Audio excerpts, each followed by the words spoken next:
Hey, mothers and daughters, I have a good one for you today. Now, this one is going to probably put me in the nerdy category simply because it probably will be kind of like, who cares? But guess what? I care. So, the reason why this was a very interesting to me is because I have a few cars and I've had to buy a few tires. So today's show is going to be all about tire making. And I'm going to tell you, I just couldn't figure out why tires cost so much money. And then now to know that it literally doesn't cost that much money to make a tire, I just was like, okay, so what's the process of making a tire? It's kind of being nosy a little bit, but that's going to be what the show is about today is tire making. Here we go. Welcome to the Mother Daughter-ish podcast. It's your mama's favorite podcast. And the podcast your daughter always wanted. This is Paiton And Aungelique. from the 713 Houston, y'all. Get connected and stay connected weekly as new shows debut on Sunday, Wednesday, and please check out our Saturday Out and About showcase. Enjoy the show. Please subscribe, like, share, comment, and tell every woman on the planet that you know about our show.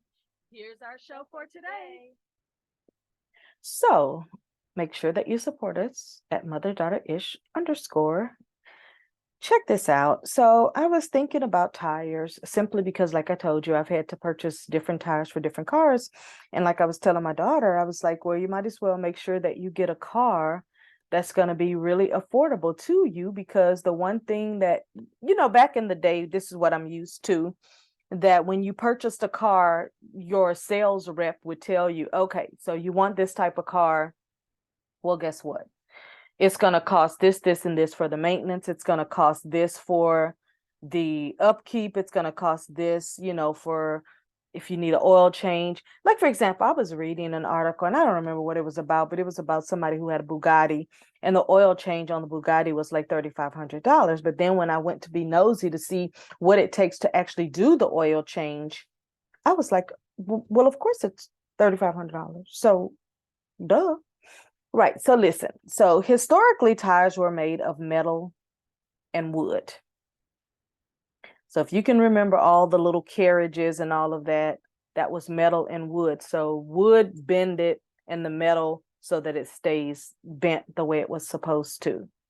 I find that very interesting, but I also find tires to be very, very interesting to me, because when I'm on the highway and I see people driving and doing things, and I've seen car tire blowouts, and I've seen a lot of things going on with tires, and it's like, you want to know what you're riding on. You want to make sure you take care of them. You want to make sure that you are knowledgeable about what's on your car, especially if you're like me and you take road trips.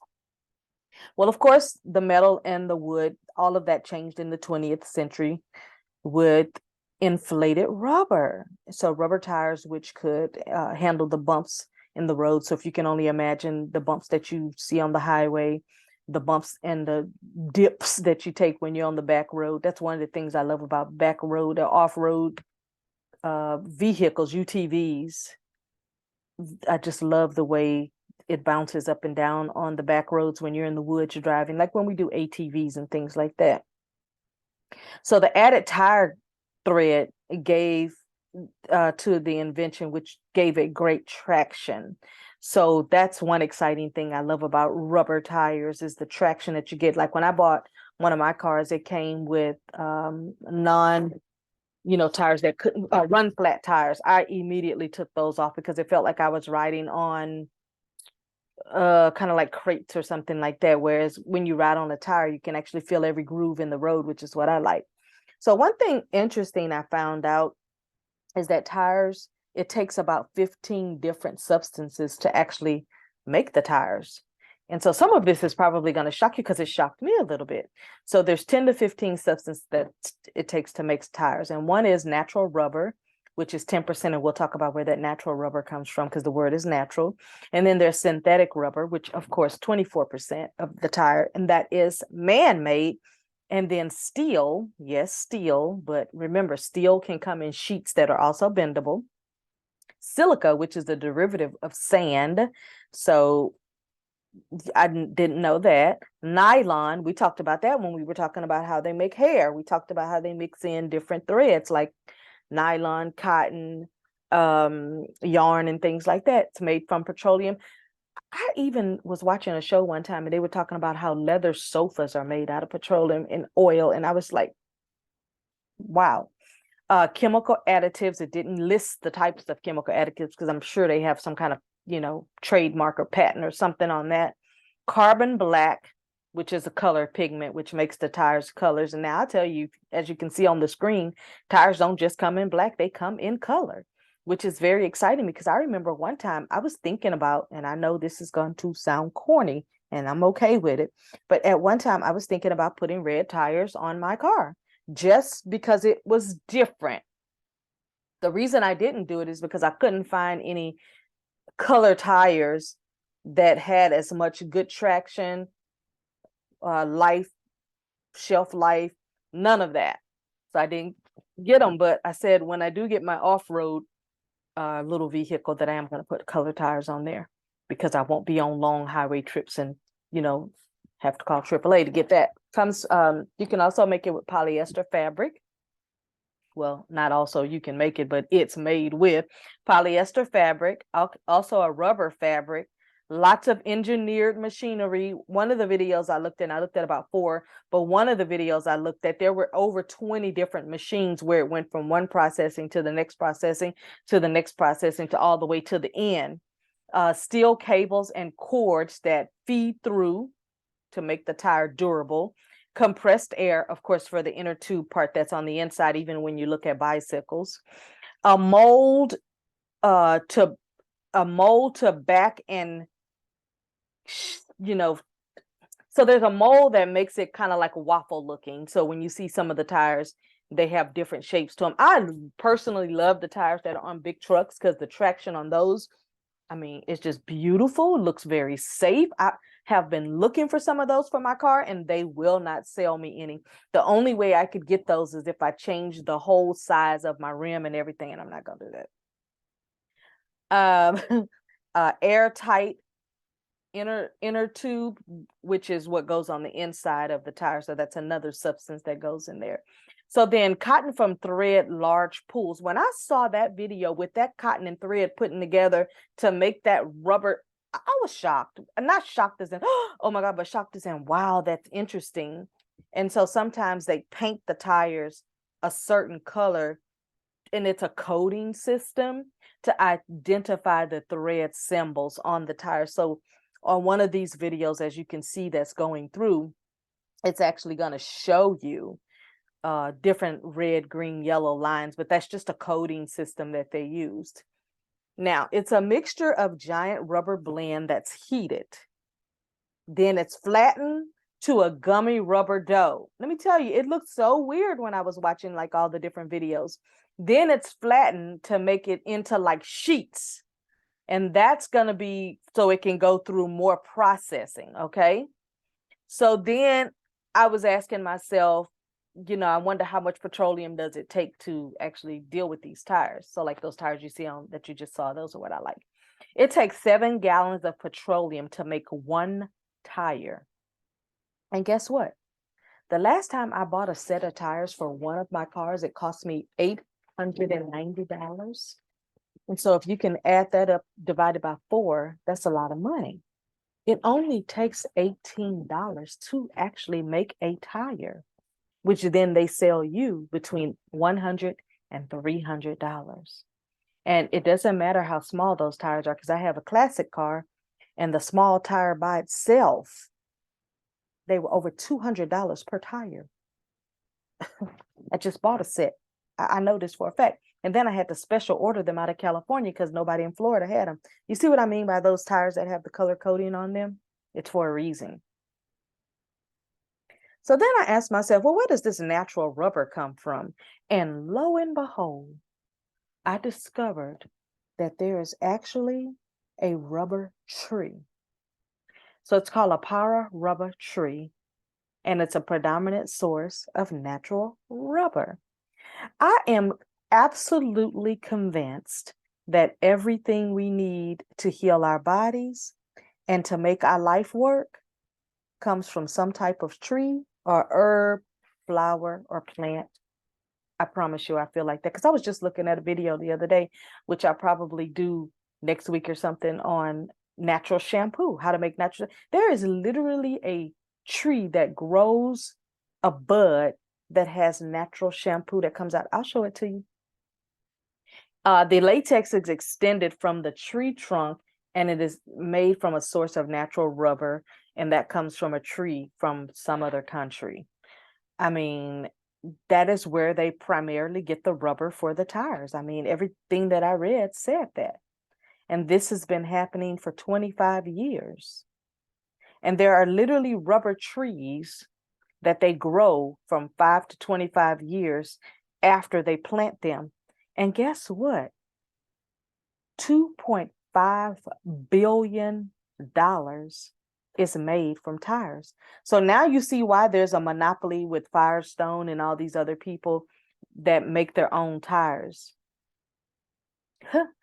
Now, how long does it take to make a tire? Like one tire in a shop with all these 20, 30 machines, only about 5 to 10 minutes once it goes through the whole process. And then, of course, it has to be checked. Your tires are typically going to last anywhere from 40 to 80,000 miles. Not my tires. My tires probably go faster simply because when I'm doing road trips and things like that, I'm putting a lot of wear and tear on my tires. So that's the reason why I didn't buy the color tires. Now look how beautiful those color tires are. I mean, I would even take that purplish gray look, but the red ones were the ones that I felt like would really, really stand out. But I'm glad I didn't get them because I would have been disappointed to get them and then they not actually serve me. But one thing I've learned that a lot of the car guys do, I call them car guys because most girls are not going to admit they're into cars, but what I found that a lot of the car guys do is they'll have their regular tires that they ride around on, back and forth to work around the city on road trips, things like that. Then when they want to go to a special event like a car show, or they go out of town to a car event or whatever, then they'll have their tire person to put the other tires on. So they just kind of in their garage have spare tires, regular tires, and then car show type tires. So I've actually been thinking about that, but I'm going to wait until the spring when I clean my garage out again so that I can make a space in there to actually have a set of spare and a set of color tires so that when there's something special going on. Because I found a really, really nice group of guys right down the street from me that have a tire shop. And they only charge about $10 to $15 to put each tire on. So that's not a lot of, money going on because I have gone to car shows and have won car shows. So to, put that kind of a $10, $15 investment in is really not a big deal. When you go and you look at tires, let me change that. When I go and I look at tires, the first thing I do is I feel inside, the thread part. I look at how the thread looks. Like right there, you see how that looks like wings going left and right. I look at how the rubber part sticks out. I look at if it has coloring on it, like these tires. That's a coating system to tell the tire how to work on whatever car is supposed to work. I look at, what the grooves look like in the tire. I literally look at all of that. Like this one right here, I would only want to take it to a car show. If you can see on the side, it doesn't have a lot of grooves, doesn't look like it has a lot of support or anything. Now these are different here. Those do look like, and they're not even more expensive than any regular tire. I look at how many lines are in the tire. If these right here are my favorite tires. As you can see, they look so durable and so bouncy. That one that we just saw, that is literally my favorite tire. One thing that I was kind of dumb too when I wanted to take my tires from 15s or 17s to 20s or whatever, they were like, yeah, well, you can't do that because if you get a bigger tire, it's going to scrub under the bottom part because your car is specifically made for a specific way it's supposed to look. So if you do that, then you're going to be changing the way the whole thing looks. And I don't think you want to do that. So I was I guess I was a little turned off that, I couldn't do what I wanted to do. That right there, again, is my favorite tire. I love that tire. I literally almost bought a Jeep Wrangler or Rubicon or whatever, just so that I could have that tire. But I'm hoping that at some point I will maybe lift my car, change the rim size, and then get the desired tire that I want. I just feel like on the streets in Houston, I would feel better because there are a lot of potholes in different areas. I feel like on road trips, I feel a lot more sturdy. I feel like if I have to go down a dirt road, and yes, sometimes I have to go down a dirt road if I'm in Louisiana or somewhere where I'm going to it, wherever. Uh, I I feel like I might have to do it just simply because I like the way those tires feel. I like that they just, and it seems like when you like special order your car, and I didn't special order mine, but I'm just saying if you special order a car, you should be able to say, oh, and by the way, the rim size, I want it to be this or I want it to be that. That way you can get something that's custom to your car. Now, I'm gonna tell you right now, it's gonna cost more money. If you increase the size of your rim, if you increase the size of that tire, it's going to cost you more money. Like right now, a set of tires on one of my cars would be about $700. The other one would be almost nearly $1,000. But when is the last time you purchased a car and you asked the person, what is it going to cost to get an oil change? What is it going to cost to replace each tire? What is it going to cost if this breaks down? Like those are the questions that a lot of women don't ask. Some men already know. Some men already know that when they buy that Porsche, the oil change is $300 to $700. Some guys just know that when they buy a certain car, the tires are going to be $1,000 a tire. I can honestly say I don't talk to any women who would have known this. I don't know, not one woman. The only reason I know is because I've been put into the situation of having to buy my own tires, of having to scout out prices. And I can tell you now, I know a lot of people who buy used tires. I am not that girl. I am not going to get rid of my used tires that I know what I've done with those tires to pick up somebody else's tires that I don't know what they've done with them. And beware, when you do go to the shop to get your tires replaced, they do charge you a disposal fee. The thing about it is that they're not throwing those tires into a landfill. They're actually selling your used tires if they're worth selling. They've got another, few miles on them. They're selling those to tire companies that only sell used tires. So I am not ever going to be in the mindset of buying a used tire. You know what I'm saying? Something's going to have to give where I could be able to afford that tire. Okay. That's just the bottom line. I just cannot do it. Now, I wouldn't even do it with a bicycle. I wouldn't even do it with an ATV. So this is how I like a car. I like a car that I know what I've done with it. I like a car that I know how I've driven it. I like a car that I'm the only person who has owned that car. That's why I've never really purchased used cars. I like a brand new car. Let me put the wear and tear on it so that when something major happens to it and I have to replace it, I know I put that wear and tear on it. So, okay, now I got to replace it. No big deal. I know how I've driven it. Every single mile I've added it to it. I'll tell you a little secret. About a year ago on my Mini Cooper, I replaced my tires with some Cooper tires. One thing I thought is when I got the Cooper tires that on the side it would be in white that says Cooper. Listen, I'm in a car club. I go to car events. I go to, all kinds of things that have to do with car shows. And that was something that I thought would be so cool. The problem is the tires didn't tire. They just didn't give me the oomph that I was looking for. So now here I am in the situation where I'm like, I really need to let me change that. I really want to replace these tires because it's not giving me the oomph that I thought I wanted. But I think I'm not going to get the oomph until I actually get the bigger tire that I really, really, really want. The reason I say that is because the size of my tire, I think, is either a 15 or a 17 or something. And I really want a 20. I don't need anything bigger than that, but I really would like a 20. No bigger than a 22 or something like that. But I just thought that it would be interesting to just let you know how your tires are made, what substance your tires are made out of, because a lot of people will go and buy a car that is slightly expensive, but they don't understand why it's expensive. But when you start breaking down everything on the car, add in their cost of what they have to sell it to you to make at least a 3-time or 4-time profit, then you start to understand. But that's my show today on tires, and I hope you've enjoyed it. Make sure you join us over at mother-daughter-ish_.